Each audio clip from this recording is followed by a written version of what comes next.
कहानी सुनाई, नए सब सच, श्राप या डर, हिम्मत है भूत या फ्राइडे। मंदिर। जब भी हम ये शब्द सुनते हैं तो दिमाग में घंटियों की आवाज, धूप बत्ती की खुशबू और एक बहुत अच्छी सी शांति आती है। इंसानों ने ये पवित्र स्थान भगवान से जुड़ने के लिए बनाए थे, लेकिन क्या हर मंदिर जैसा दिखने वाला ढांचा सच में भगवान का घर होता है? प्राचीन काल में कुछ ऐसी जगह भी बनाई गई थी जिन्हें देखकर लगता तो था कि वो प्रार्थना की जगह है, पर वहां पूजा नहीं, तंत्र मंत्र और काला जादू होता था। वहां किसी देवता की नहीं, बल्कि उन यक्ष और असुरों की पूजा होती थी जो इंसानी खून और मांस से खुश होते थे। ऐसे डरावने ढांचे आम लोगों से छुपाकर घने जंगलों में बनाए जाते थे, और कहते हैं ऐसी जगहों पर अगर कोई गलती से चला जाए तो वहां की दीवारें उसे जिंदा वापस आने दे, ये जरूरी नहीं। आज हम बात करने वाले हैं कबीर की। कबीर एक बड़ी फिल्म प्रोडक्शन कंपनी में लोकेशन मैनेजर था। उनकी अगली फिल्म एक हॉरर मूवी थी, जिसके लिए डायरेक्टर को एक ऐसी जगह चाहिए थी जो स्क्रीन पर देखते ही डर पैदा कर दे। एक सूना पुराना खंडर। कबीर के कुछ दोस्तों ने उसे शहर के बाहर घने जंगल में छुपे हुए एक ऐसे ही मंदिर जैसे दिखने वाले ढांचे के बारे में बताया। लोकल्स उस जगह पर जाने से कांपते थे, पर कबीर के लिए वो सिर्फ एक परफेक्ट शूटिंग लोकेशन थी। दोपहर के 3 बजे कबीर अपनी जीप लेकर जंगल के उस कच्चे रास्ते पर निकल पड़ा। रास्ता इतना घना और खराब था कि उसे अपनी जीप जंगल के बाहर ही छोड़नी पड़ी। करीब 1 घंटा पैदल चलने के बाद जब सूरज ढलने लगा तो कबीर उस अजीब इमारत के सामने खड़ा था। लेकिन वो जगह देखने में बिल्कुल अजीब थी। किसी आम हिंदू मंदिर जैसा शिखर वहां नहीं था। वो ढांचा पूरी तरह से काले पत्थरों से बना था और उसका आकार भी अष्टकोण था। उस जगह के बाहर कोई घंटी नहीं थी, और सबसे अजीब बात, वहां कोई मूर्ति भी नहीं थी। गर्भगृह पूरी तरह से खाली था। दीवारों पर देवी देवताओं की नहीं, बल्कि अजीबोगरीब तांत्रिक यंत्रों और आदि मानव जैसे राक्षसों की आकृतियां उकेरी हुई थी। कबीर खुश था क्योंकि ये जगह फिल्म के लिए एकदम परफेक्ट थी। उसने अपना डीएसएलआर कैमरा निकाला और फोटोज खींचना शुरू किया। पर कबीर को वक्त का पता ही नहीं चला। पहाड़ों के पीछे सूरज कब डूब गया और जंगल में सन्नाटा कब छा गया, कबीर को कुछ ध्यान नहीं। अंधेरा होने पर कबीर ने अपनी फ्लैशलाइट ऑन की। वो उस जगह के बिल्कुल बीचों बीच खड़ा था। कैमरा चलाते हुए उसकी नजर जमीन और दीवार के बीच लगे एक अलग से काले पत्थर पर पड़ी। उस पत्थर पर एक ऐसी आकृति बनी थी जो बाकी दीवार से थोड़ी बाहर निकली हुई थी, जैसे कोई बटन हो। बिना सोचे समझे कबीर ने उस पत्थर पर अपना हाथ रखा और थोड़ा सा दबाव डाला। तभी अचानक पूरी जगह हिलने लगी। कबीर घबराकर पीछे हटा। उसके ठीक सामने वाली दीवार, जिसे वो अब तक एक प्लेन पत्थर समझ रहा था, वो 2 हिस्सों में फट गई, और उस दीवार के अंदर से एक नया छोटा कमरा बाहर की तरफ खिसक कर आया। कबीर की सांसें सीने में ही अटक गई। उस छुपे हुए कमरे के अंदर एक मूर्ति थी, पर वो किसी भगवान की नहीं थी। उसके 8 हाथ थे, जिनमें खोपड़ियां और चाकू थे, और उसका चेहरा किसी शैतान जैसा था जिसका जबड़ा बाहर निकला हुआ था।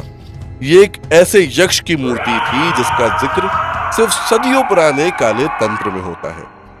लेकिन डर असलियत में उस मूर्ति से नहीं था। कबीर को डर उस चीज से था जो मूर्ति के ठीक सामने जमीन पर बैठी थी। मूर्ति के सामने अंधेरे में एक इंसान ध्यान मुद्रा यानी मेडिटेशन में बैठा हुआ था। कबीर के नाक में अचानक सड़े हुए मांस और चिता के राख की ऐसी भयानक बदबू आई कि उसको उल्टी होने वाली थी। फ्लैशलाइट की रोशनी उस आदमी पर पड़ी। उसका पूरा शरीर चिता की सफेद राख से ढका हुआ था, और उसके बाल जटाओं की तरह जमीन तक लटक रहे थे। उसके गले में जानवरों और इंसानों की हड्डियों की माला थी। ये कोई आम इंसान नहीं, एक तांत्रिक था, पर उसे देख के लग रहा था कि वो जिंदा नहीं था।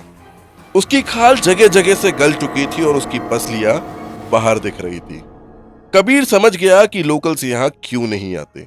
ये जगह उसी तांत्रिक ने बनाई थी, और वो आज भी अपनी आत्मा को यहां कैद करके अपनी काली विद्या पूरी कर रहा था।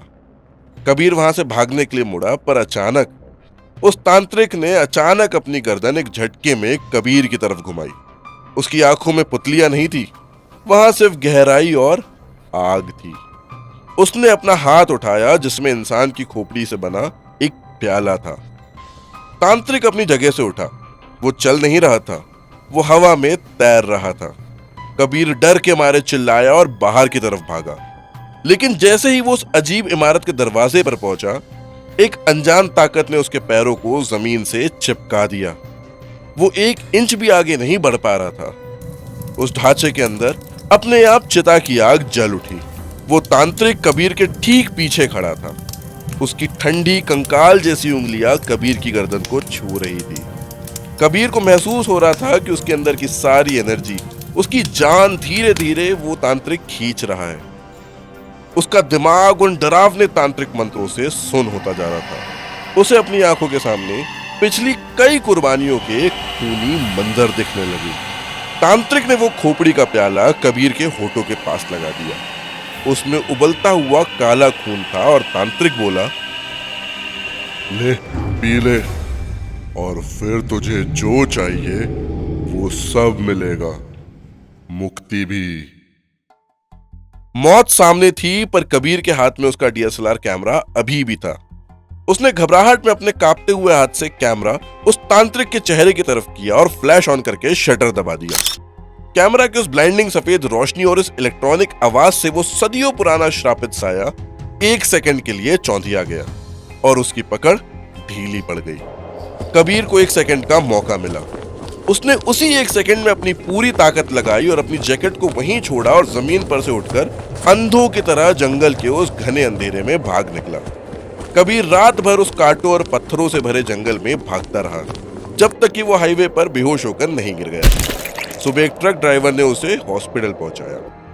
कबीर के गले पर एक हाथ का निशान छप चुका है, जो काले दाग की तरह हमेशा के लिए उसकी स्किन पर जम गया। वो लोकेशन स्काउटिंग की जॉब उसने हमेशा के लिए छोड़ दी, पर वो आज भी ठीक नहीं हुआ है। उसके डीएसएलआर कैमरा में जो आखिरी फोटो आई थी, उसमें कोई तांत्रिक नहीं था। उस फोटो में सिर्फ कबीर खुद खड़ा था और उसके चेहरे पर वही भयानक काली मुस्कुराहट थी जो उस श्रापित मूर्ति की थी। बहुत से ऐसे मंदिर जैसे दिखने वाले ढांचे आज भी इन जंगलों में खड़े हैं, जिनके दरवाजे सालों से बंद हैं, जिन्हें धूप और पूजा की नहीं बल्कि किसी ताजे शिकार की तलाश है। लोग कहते हैं कि भगवान हर जगह है, पर ध्यान रखना, शैतान भी वहीं छुपने का शौक रखते हैं जहां उसे कोई ढूंढ ना सके। अगली बार अगर आप किसी पुराने खंडर या ऐसी जगह घूमने जाएं और वहां आपको किसी दीवार पर कोई अजीब सा पत्थर या कार्विंग दिखे, तो अपनी क्यूरियोसिटी को काबू में रखना। उसे छूने की गलती मत करना, क्योंकि आप नहीं जानते कि उस दीवार के पीछे कौन सा श्रापित साया सदियों से आपका इंतजार कर रहा है। क्या आपने ही कभी कोई ऐसा ही ब्लैक मैजिक महसूस किया है? हमें कमेंट्स में जरूर बताएं। और अगर आपको ये डार्क तांत्रिक हॉरर पसंद आया तो हमारे चैनल को सब्सक्राइब और वीडियो को लाइक जरूर करें।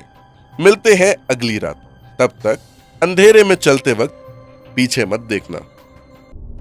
भूतिया फ्राइडे पर हम हर हफ्ते लेकर आते हैं एक नई और खौफनाक कहानी, इसलिए सब्सक्राइब जरूर करें।